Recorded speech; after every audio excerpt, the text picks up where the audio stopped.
Hello. Today we're going to talk about something just a little bit different. My name's Dave Nyes, W7PDQ, with the Sunset Empire Amateur Radio Club in Astoria, Oregon. I want to talk today about a presentation that can be given to emergency service providers to help them understand how amateur radio can help and will help if they're supported in their community and involved in their operational plans and exercises. I call this the one-slide presentation.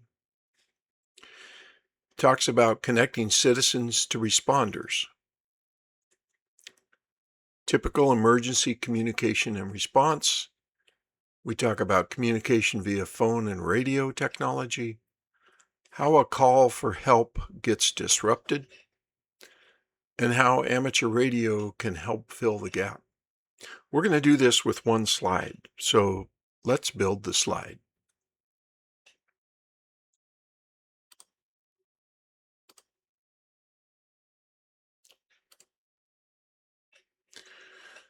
Here we go. Public safety answering points are the primary communicators in our current layout in the United States. Public safety responders, our primary comms is via radio from 911 or from their dispatch centers. If a citizen in the community has an emergency, they call 911. 911 then relays, usually via radio, to appropriate response agencies.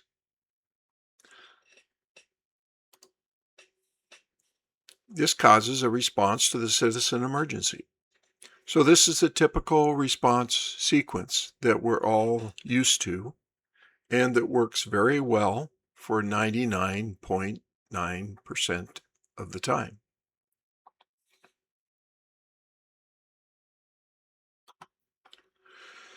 So during a large-scale event, those normal emergencies, they continue to happen. And you have to continue to take those calls and respond to those calls.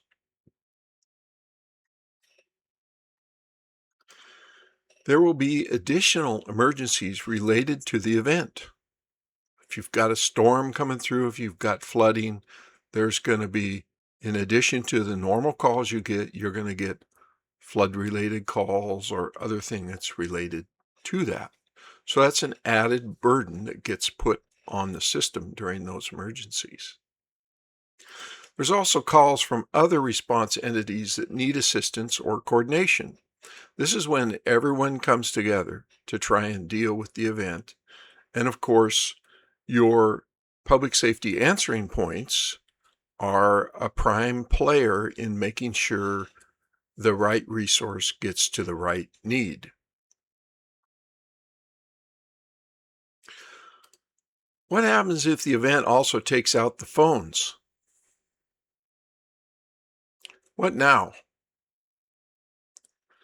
If you think that our phone systems will work through some of the worst events or even minor events, then you haven't experienced what some of us have seen when these things happen. It's not just landline phones, it's cell phones. It will be satellite phones. It will be any kind of method that's currently used to get to a 911 dispatch center from your community. And we're not talking about communications between the 911 dispatch and the public safety responders, or public safety responders being able to talk to their counterparts They have practiced that really well. They do a lot of radio communications and various methods of communicating needs back and forth among them, and we have hardened those systems so that they're available when they're needed. But what you can't count on, time and time again, it's been proven, you can't count on that link from the citizens that are affected by the emergency and need the help. You can't count on that they can always go through the typical route of calling 911 and getting help, because those systems can and will go down.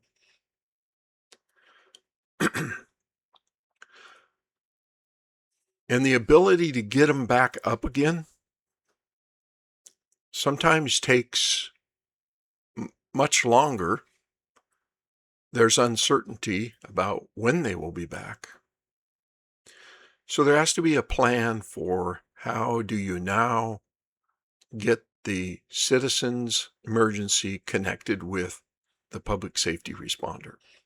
And that's something to really think about and have in your plans.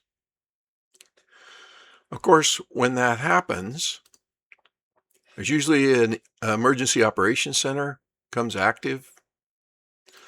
And then citizens are told to go to a local emergency agency if help's needed. Of course, that's if they can get there. Can they get to their local police station? Can they get to their fire station?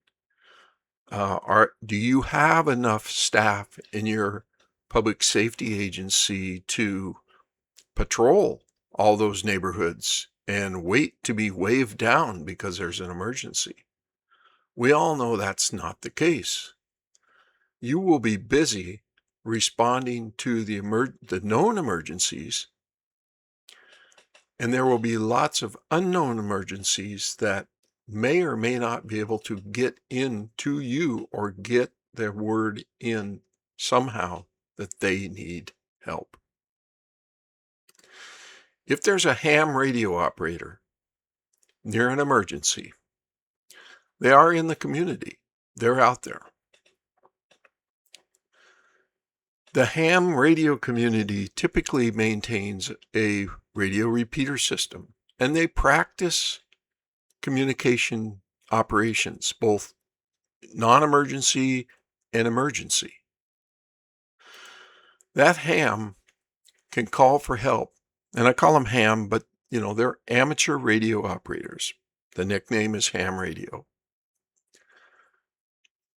That ham radio operator calls for help for those regular ongoing emergencies. He can do that. He or she can do that if they're in that neighborhood. Another can call for emergencies created by the event.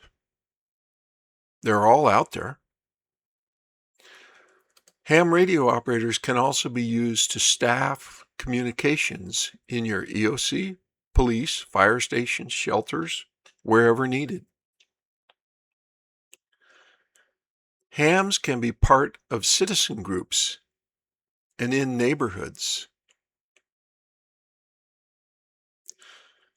A well-trained and supported amateur radio program means there are radio operators available throughout the community and will be there when you need them. But that's only if they are included and supported outside those events and are part of your emergency plans and exercises. They're out there. They have the ability to provide you what you need in an emergency when normal communications between you and your citizens fails. It's something to talk about. Get with your local amateur radio community and learn how their technology and other types of close range neighborhood technology can help you resolve this potential problem. Thank you.